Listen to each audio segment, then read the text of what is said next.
Start. Start one drawing. Good morning, everybody. We'll be starting with the next part, that is bevel gears. Venkatesh sir will be covering the problem part, and I'll be covering the introduction part for this bevel gears. To begin with, sir is going to draw a drawing. Once he finishes that, we'll start with the introduction to bevel gears. We'll check out what is a bevel gear, its application, types of bevel gears, terminology, and from design point of view, what's the difference between the equations that are used in bevel gears and the equations that are used in spur gears. Some small comparisons, and later part will be covered by Venkatesh sir. He'll be starting with problems and design of bevel gears. Just give us a minute time so that he can finish up the drawing, and then we can continue.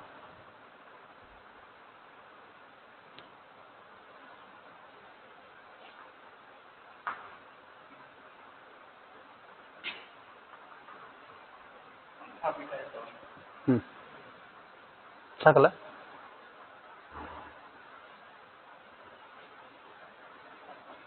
Sakala. Alpha beta asta ಮಾಡಿ apex point ಗೆ ಅಂತ ಬರೆದು ಬಿಡಲ ಮತ್ತೆ ಎರಡು horizontal vertical touch ಅವಲ್ಲ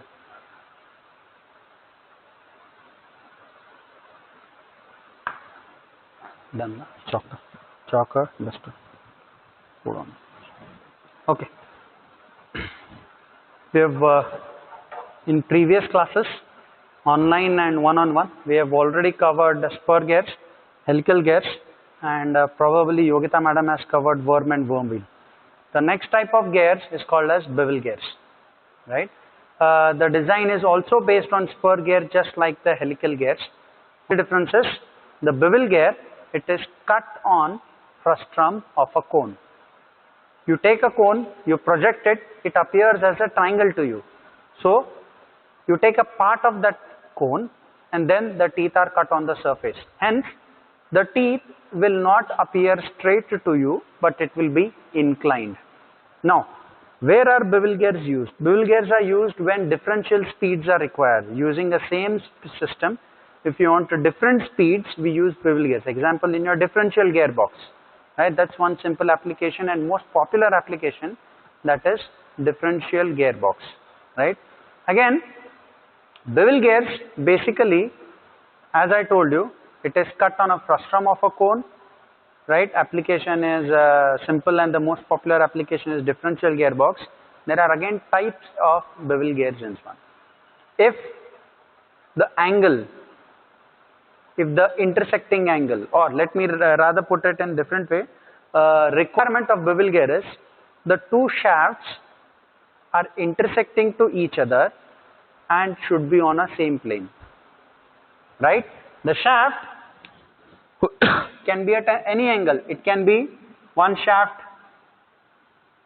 second shaft being 90 degree to each other, one shaft, second shaft at some random angle, or one shaft, second shaft at acute angle, obtuse angle, or even 90 degree, doesn't matter. If the shafts are inclined to each other or intersecting to each other but on a same plane, then and then only we can use bevel gears. According to this, if the shafts are intersecting to each other at 90 degree and the size of both the gears are equal, then it is called as meter gears. Most of the time we go for design of, in our syllabus, most of the time we go for design of bevel gears that are inclined at 90 degrees.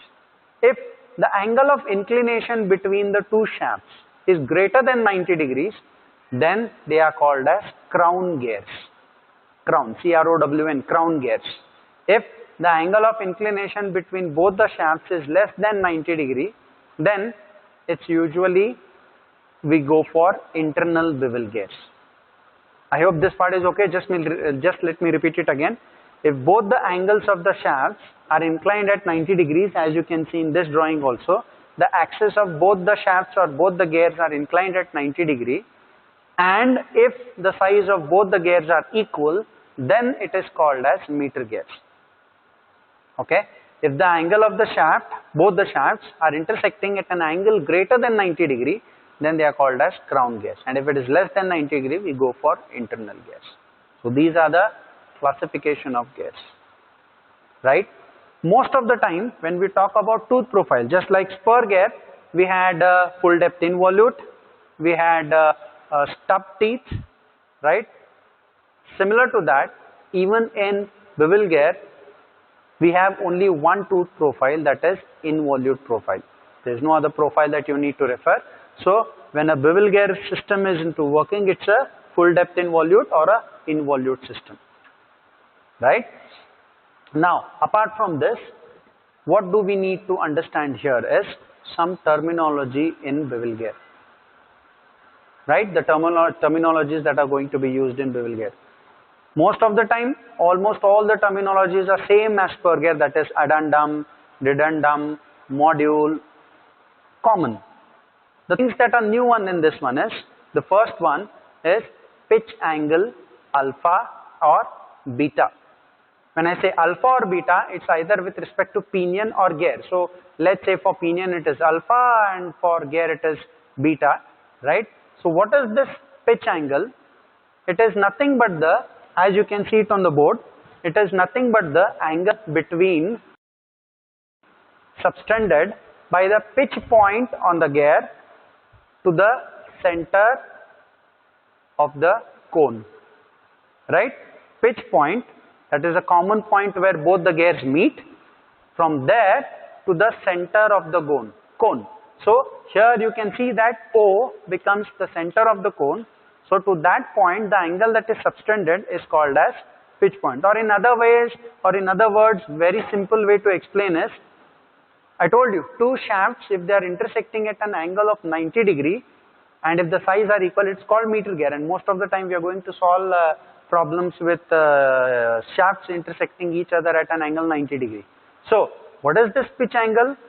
It talks about this 90 degree. That is if alpha and beta, if you add both of these angles, if alpha plus beta turns out to be 90 degrees, then it is meter gears. If alpha plus beta turns out more than 90 degree, then it is termed as crown gears, right? So that is pitch angle. The another point that we need to understand is cone angle or back cone angle. See, the teeth that is cut on the surface, it's not straight, it's inclined. So if you have the gear, if I consider,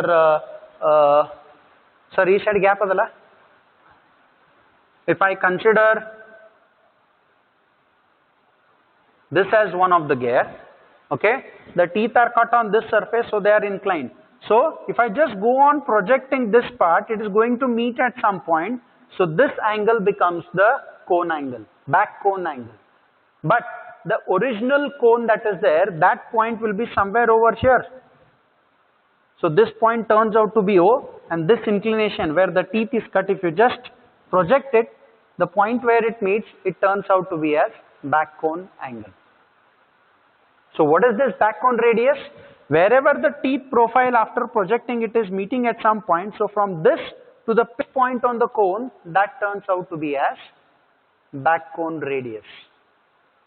The clear drawing of this is given in the data handbook. Sir, on page 246, right? Yeah, I think after on page 246, the clear drawing of this is given in your data handbook. You can check it. It clearly shows you the difference between the apex point, that is the original cone, wherever it is meeting, both the cones, and the back cone, right? It shows you the difference over there. You can check it out over there, right? So what we have discussed till now is, what is bevel gear, right? Bevel gears are the gears that are cut on frustum of a cone. Application of bevel gears, or rather than saying application, bevel gears come into application when both the shafts are intersecting at an angle to each other on a same plane. That's the second point. Next point, application is when you require differential speeds, when you require different speeds in a gear system using one input, one shaft input, you want different systems, different speeds. So you're going for bevel gear, right? The next, the teeth profile that is cut usually on the gear is involute. You don't have a stub teeth or some other profile over here. So you have involute, right? Then the next one that we have seen is types of bevel gears. That is, first one is meter gears, where both the shafts are intersecting at an angle of 90 degrees. And if it's greater than 90 degrees, it is termed as crown gears. And if it is less than 90 degrees, we go for internal bevel gears. I have seen this classification. After this, the next point that we need to understand was the terminology. Now, if you talk about terminology, I have already told you, addendum, dedendum, everything remains same, right? The difference is with respect to this pitch angle, that is, sum of the two pitch angle will be 90 degrees or greater than that. So pitch angle is nothing but the angle subtended by the pitch point onto the center of the cone, both on pinion and on gear. They both will be different. If they both are equal, that means the gear size is same. Simple. If alpha is equal to beta, that means the gear size are same. So that's the pitch angle. Then the next one, cone angle, I have already told you, the teeth that is cut on the surface of the cone is inclined. So if you just go on projecting it, it meets somewhere else. It's not meeting at the apex of the cone, at a distance slightly inside over there. So from that point, or the angle subtended at that point, is called as the back cone angle, and the distance of the pitch point from that projected point is called as back cone radius, right? Apart from this, few more terminology that we need to check is addendum angle. Addendum angle is nothing but the angle subtended by addendum onto the apex or at the center of the cone. Dedendum angle is nothing but the angle subtended by the dedendum to the center of the cone. So these are few parameters that we need to check, right? The clear indications or the drawings, sir, it's on what page? 246, right? It's on page number 246 in your data handbook. You can clearly check it out over there. It's very clearly drawn and shown. Also, there's another drawing on the same page which talks about in what direction the forces are acting, the tangential force, the radial force, and the thrust force. How are they acting on a pair of bevel gear? Even that one is shown in the drawing, so you can check it out over there. Now, from design point of view, just like helical gears, right? How did you design helical gears? If you have seen the previous videos, you know that helical gear is designed based on formative number of teeth or equivalent number of teeth. So what do you do in helical gear design? You take equivalent number of teeth that could be cut on the spur gear, take that one into account, design it based on that, and then go for complete design of helical gear. Similar to that, even here, the design for bevel gears is based on formative or equivalent number of teeth. This formative of equivalent number of teeth can be called as ZVP or ZVG, where V stands for virtual, P stands for pinion, G stands for gear, and Z stands for the teeth. So you find out the equivalent or formative or virtual number of teeth of a bevel gear, then use or start designing the bevel gear, right? So if you take the formulas for spur gear and bevel gear with respect to Lewis equation, so duster is with you. So if you take these formulas, then you'll be able to understand the difference. What's the difference between both of these, right? So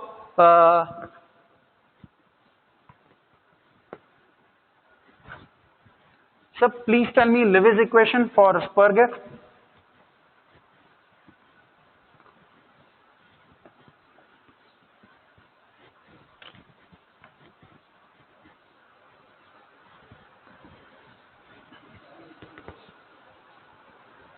Yes, sir, please. So this one is for spur gear. Yes, M is equal to WT upon capital Y, sorry, B, width B, SD, KV. So this is the equation for spur gear. where M is the module, right? WT is the tangential load, right? Then B is the face width, Y is the tooth form factor, SD is the allowable static strength, and KV is the velocity factor, right? The tooth form factor capital Y is nothing but pi into small y, Lewis form factor, right? This KV is based on velocity V, right? So using this, you are going to design the spur gear to find out the module. That's fine. Now if we go for bevel gear, just a second please. Sir, bevel gear equation please.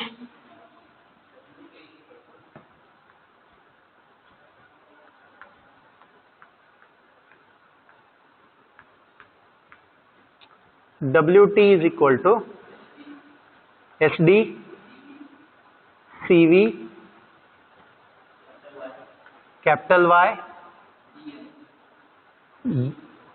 face width B and module M bracket 1 minus B by A naught.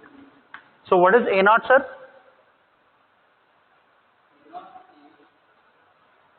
Notation. Slant height.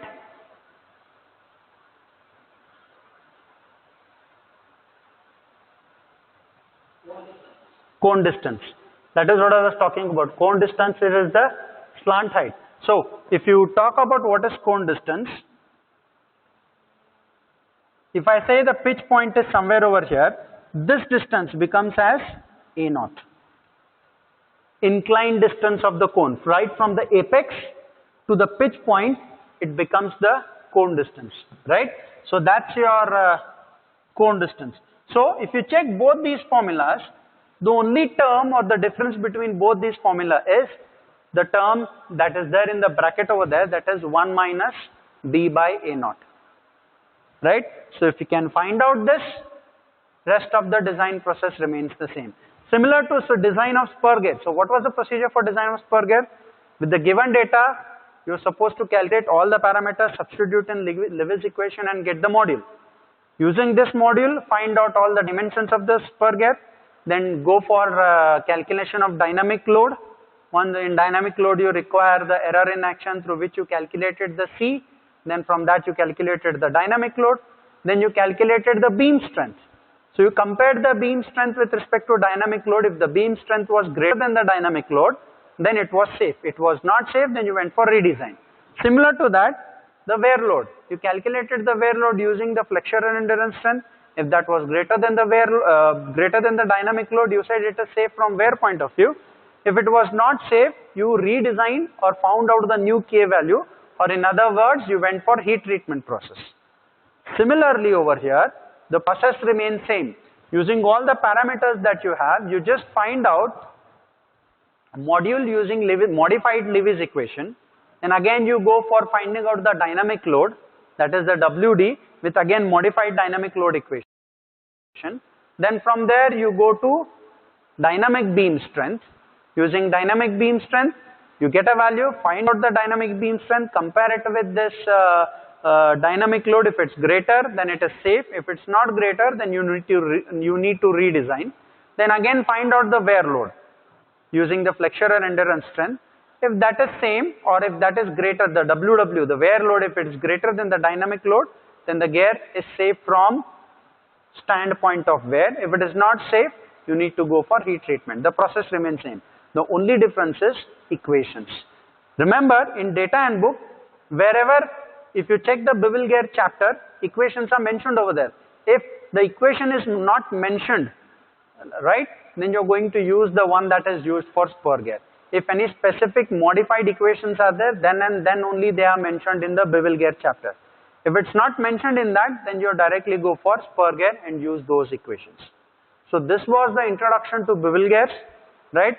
Cone distance. Remember, the important term that you need to remember here is cone distance, pitch angle, that is alpha and beta. You require these three in designing bevel gear. Rest of the terminology is just for understanding from construction point of view. But these three, that is cone distance, that is the slant height, cone height, it's a cone height in inclined form, not the height vertically, but the distance along the surface of the cone, that is your cone height, that one.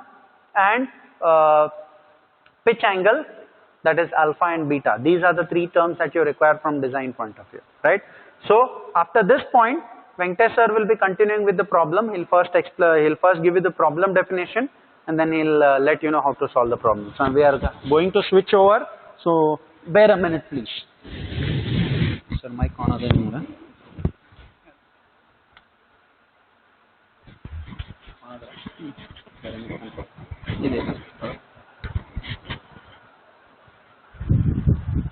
In between on ಸ್ವಲ್ಪ ನೋಡ್ಕೋ ಅದ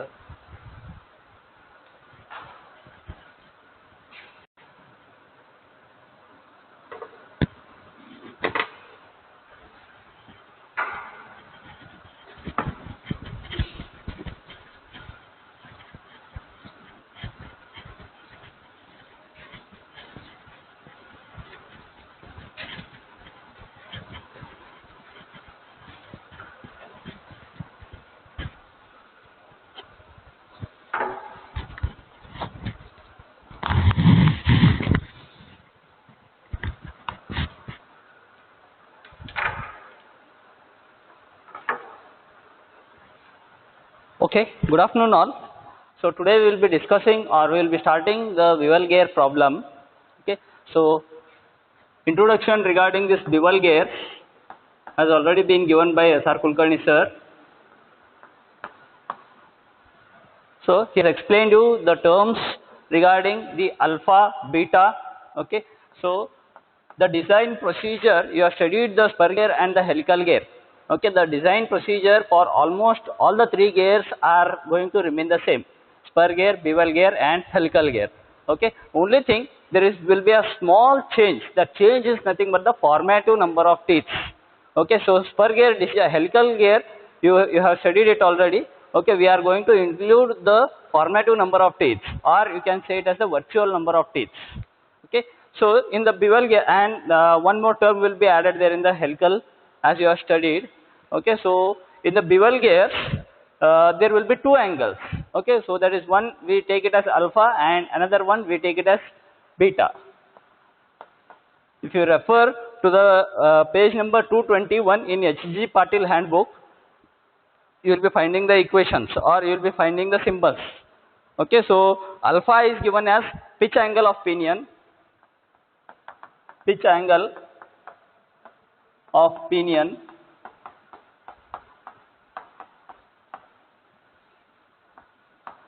So similarly, beta is given as pitch angle of gear, pitch angle of gear. Okay, so both are in degrees obviously. Okay, and theta is given as the transmission angle. Usually this transmission angle will be 90 degrees when we are designing it for the bevel gears. Okay, so theta, he has given it as the angle between the shafts, angle between the shafts. Okay, so this theta will be usually alpha plus beta. It will be usually alpha plus beta. Okay, you can see the clear picture of this in page number 246. You can refer to the page number 246, figure number 16.17, figure number 16.17. If you refer to this figure number, okay, so everything is clear there about the pitch diameter, back cone radius, everything is clear. Okay, please refer to this figure for the bevel gears, for the understanding of the bevel gears, right? So then we have a term called as A naught.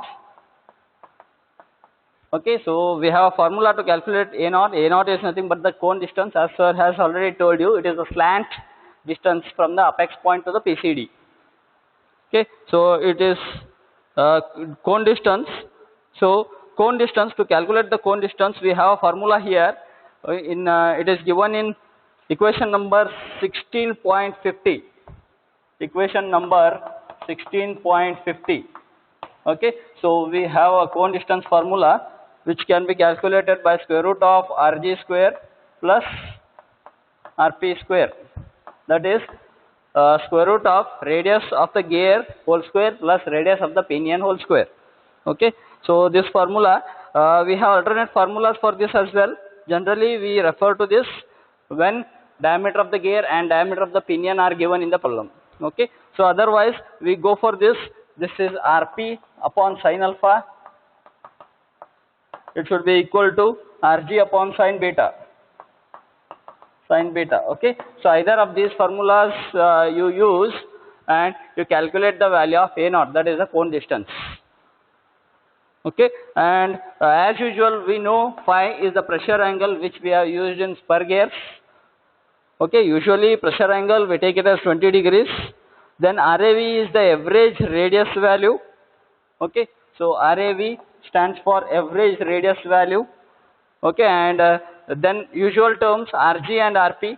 Rg is radius of the gear, Rp is radius of the pinion, and G is given as gear ratio.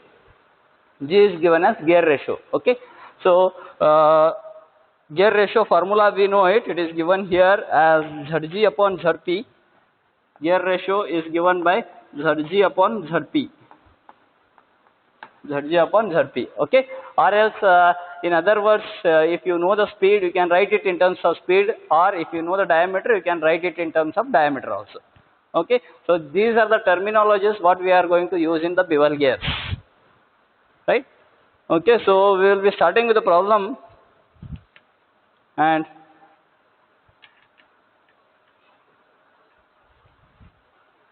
so we are making use of these formulas. Okay, so note down the problem. Note down the problem statement. Problem 1 on bevel gear.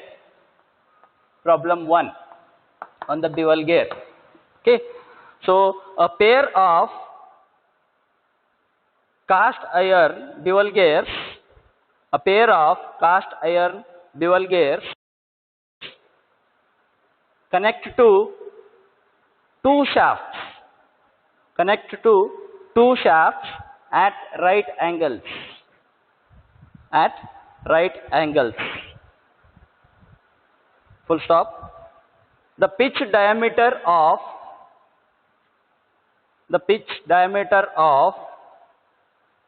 pinion and gears are 80 mm and 100 mm respectively. I repeat, the pitch diameter of pinion and gears are 80 mm and 100 mm respectively. Full stop. The tooth profiles of a gear are 20 degree full depth. 20 degree full depth. Full stop. The allowable static strength of both the gears is 55 megapascals. The allowable static strength of both the gears is 55 megapascals. Full stop. If a pinion transmits 2.75 kilowatts at 1100 rpm, find the module and the number of teeth on each gear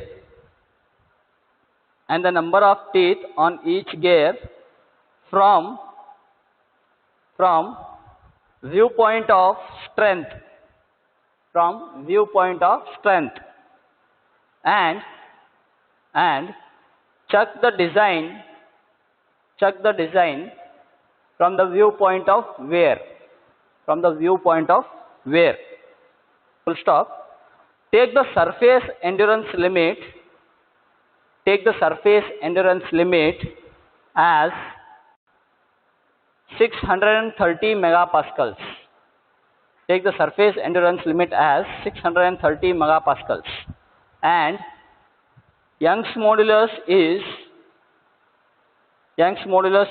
equal to 84 kilonewton per millimeter square. 84 kilonewton per millimeter square. Okay, so this is the problem. This is entire design of a bevel gear. Entire design of a bevel gear. Okay, so wherein we need to calculate the module. We need to calculate the module.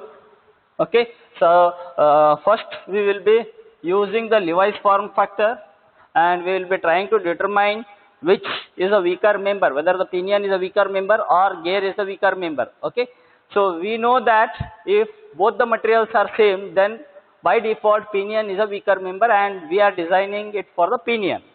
Okay, so that we have done it for spur gear as well. Okay, so same thing here, we have taken both the materials as same. That means the material of pinion and gear is same here. Okay, and they are made up of cast steel, or they are made up of cast iron. Sorry, they are made up of cast iron, right? So obviously the pinion is a weaker member here, and we are going to design it for the pinion. Okay, we will list down the data, given data.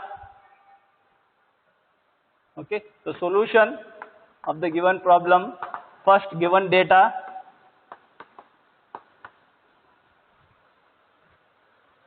Right. So here the pitch diameter of pinion and gears are given. Okay, so diameter of pinion dp is given as 80 mm, and diameter of gear dg, it is given as 100 mm. It is given as 100 mm. Okay, then one thing you need to keep in mind, that while solving the bevel gears, always always we will be using full depth involute. Full depth involute profile. Full depth involute profile. Okay, so this is by default. If it is not given in the problem statement, please include this. That is, the type will be full depth involute gear. Full depth involute gear. Okay, so here the angle given is 20 degrees. 20 degrees full depth involute. The tooth profile of a gear is 20 degree full depth involute. Okay, then the allowable static strength is given. Allowable static strength for both the gears. Okay, so as we have used the term SD, SD, that is allowable static strength. I will write here. The same notation is used in spur gear as well as bevel gear. You should be knowing it. That is allowable static strength. Static strength of both the gear and pinion. Both the gears and pinion. Okay, so I will write here allowable static strength of pinion and gear. It is given as 55 megapascals. It is given as 55 megapascals. Please note it down. Then if a pinion transmits at 2.75 kilowatts, okay, that means power is given. Power is 2.75 kilowatts. Okay, if a pinion transmits at 2.75 kilowatts at 1100 RPM, that means speed of a pinion is given. NP is 1100 RPM. 1100 RPM. Okay, so we have to determine the module and number of teeth on each gear, and we have to determine, we have to check for the design from the standpoint of strength. That means we have to check it for the beam strength equation. We have to check it for the beam strength equation, and then we have to check it for wear load as well. Okay, so first we will be using the equation of Levi's tooth form factor. Okay, and then we will be finding out the value of the tangential load WT. Okay, and then we are using the Buckingham's equation to calculate the dynamic load, and then we are calculating the beam strength, and finally we are calculating the wear load or wear strength. Okay, so usually it will fail in wear. If at all it fails, usually it will be failing in wear. Okay, so we have to redesign the value of K there. Okay, so that is the design procedure. Okay, So these are the given data. Now if you see, okay, so with the help of this dP and dG, we can calculate the transmission ratio, or you can say it as the velocity ratio. Okay, so this velocity ratio can be calculated by using the formula dG upon dP. Okay, you can say it as dG upon dP, or you can say it as Zg upon Zp, or you can say it as Np upon Ng. Np upon Ng. Okay, so anyone you can refer. So here dG is given and dP is given, so I will be using this. dG is 100 and dP value is 80. So it is 10 by 8. 10 by 8 is 1.25. It is equal to 1.25. Okay, so we have calculated the velocity ratio as 1.25. Velocity ratio as 1.25. Okay, so now we have to calculate the pitch angle of the pinion and pitch angle of the gears. Okay, so that is alpha and beta. Alpha and beta. Okay, so if you refer to the design data handbook, okay, so equations, tooth relations is the first equation, and then pitch angle of the gear theta is 90 degrees. Below that we have formula to calculate the value of tan beta. Tan beta. Okay, so I will refer to this formula, that is tan beta. Tan beta is given as Zg upon Zp. It is given as Zg upon Zp. It is same as the velocity ratio. It is same as the velocity ratio. Okay, so I will write it as velocity ratio. I will say it as velocity ratio, and the velocity ratio is already calculated, that is 1.25. Okay, so this is your equation number 16.46a. 16.46a, page number 221. Page number 221. Okay, so use this and calculate the value of beta. What is beta? Beta is the cone angle of the gear. Okay, so either you can calculate the cone angle of the pinion, or you can calculate the cone angle of the gear. The other one can be calculated. Sorry, pitch angle. Pitch angle of the gear and the pinion. Pitch angle of the gear and pinion. Okay, so beta can be calculated. Beta is given as tan inverse of 1.25. Tan inverse of 1.25. Okay, so the value of beta that is calculated is, it comes out to be 51.34 degrees. The value of beta comes out to be 51.34 degrees. Okay, so then we know that alpha plus beta is equal to 90 degrees, or alpha plus beta is equal to theta, that is equal to 90 degrees. That is equal to 90 degrees. Alpha value can be found out. That is, alpha is equal to 90 degrees minus 51.34 degrees. 51.34 degrees. Okay, so the value of alpha is 38.66. Will be 38.66 degrees. This will be the value of your alpha. This will be the value of your alpha. Okay, so alpha and beta are calculated now. Alpha and beta are calculated now. Okay, and as per the design procedure, as you have done in helical gear or spur gear, okay, so we will have to calculate the formative number of teeth. Okay, to calculate the formative number of teeth, okay, here we have a equation. Formula is given in the equation 16.51. Okay, you can refer to the equation number 16.51. Equation 16.51. Okay, referring to this equation, it gives me formative number of teeth. It gives me formative number of teeth. Formative number of teeth. Okay, so the formula is given as The formula is given as ZVP is equal to Zp upon cos alpha, or you can say it as ZVG is equal to Zg upon cos alpha or cos beta. Okay, so any one of them you can use. So we are designing it for the pinion, so preferably go for the pinion. Chalo. Okay, so go for the design of a pinion. So calculate the value of Zp. Okay, so we know that module is given by d upon z. Module is given by d upon z. Okay, so z can be substituted as d by m. Okay, so I am designing it for pinion, so I will write it as dp. Okay, so I will keep it in terms of the module only. So Zp can be written as dp divided by m. We know the value of dp. Dp is 80. I will keep it in mm only.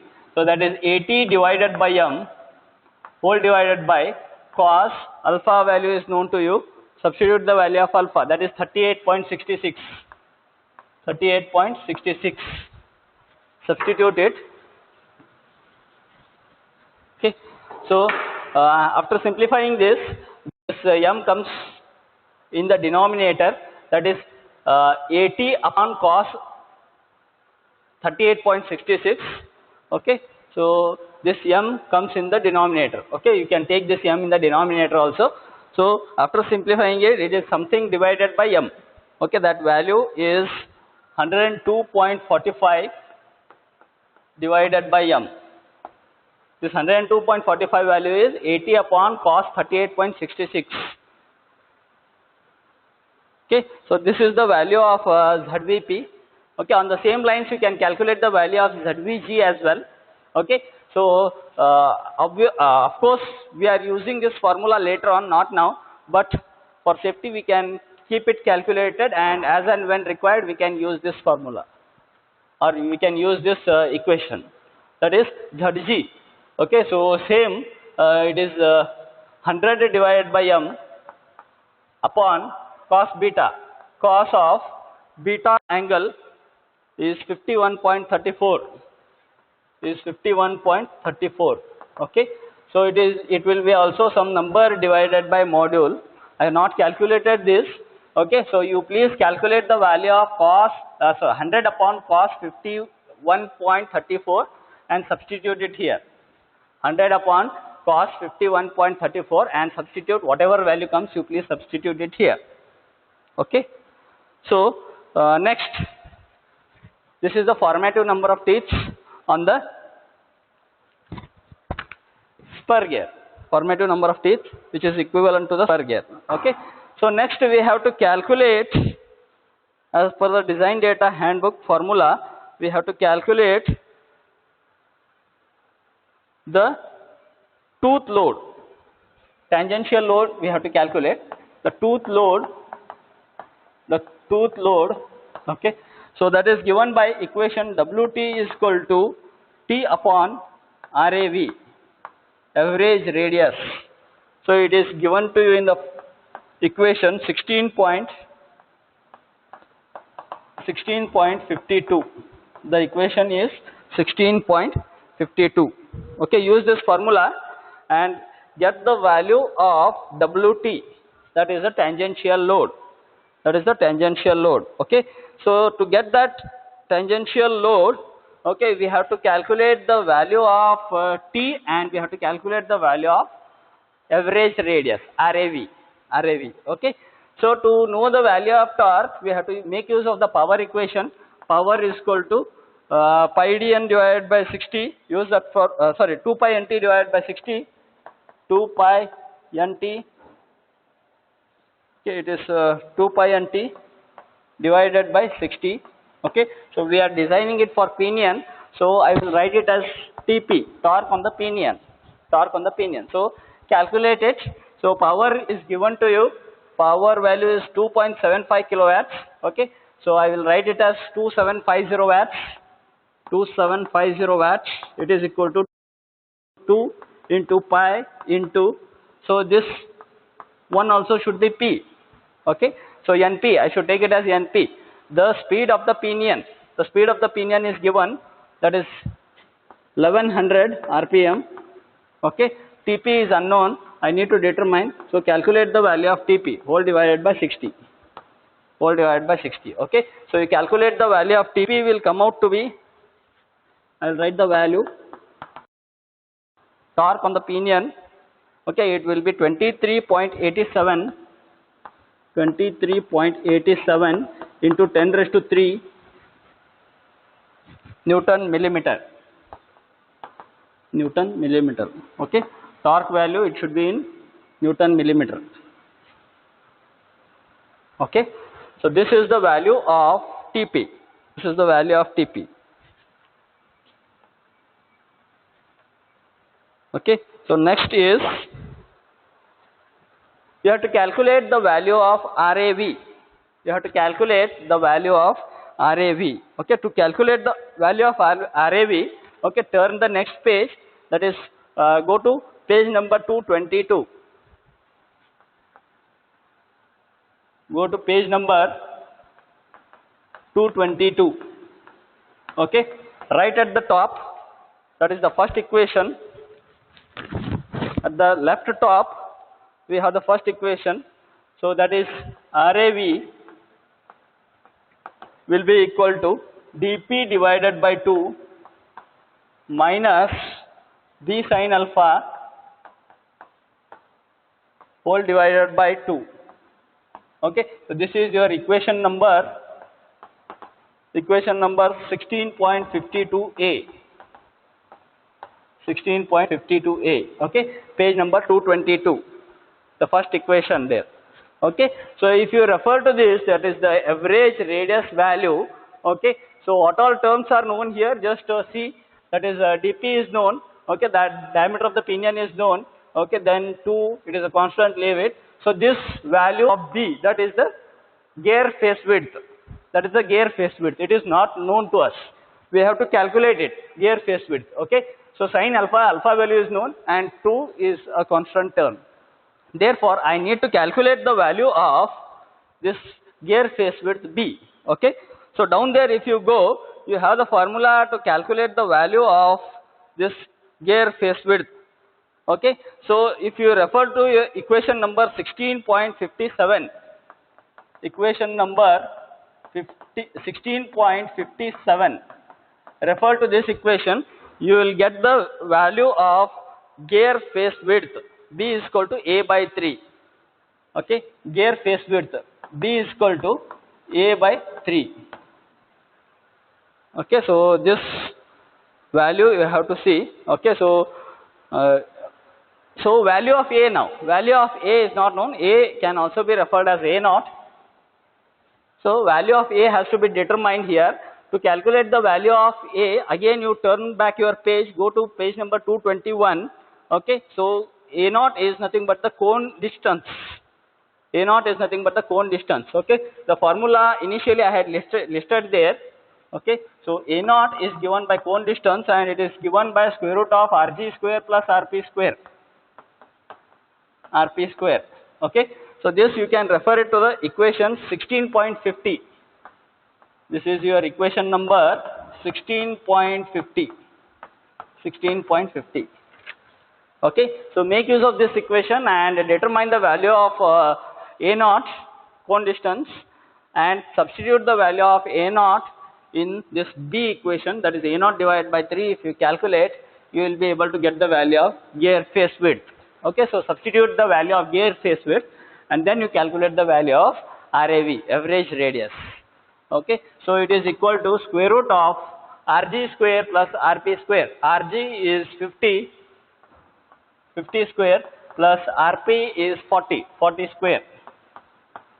Okay. So the value of A naught will come out to be, the value of A naught will come out to be 64.03 mm.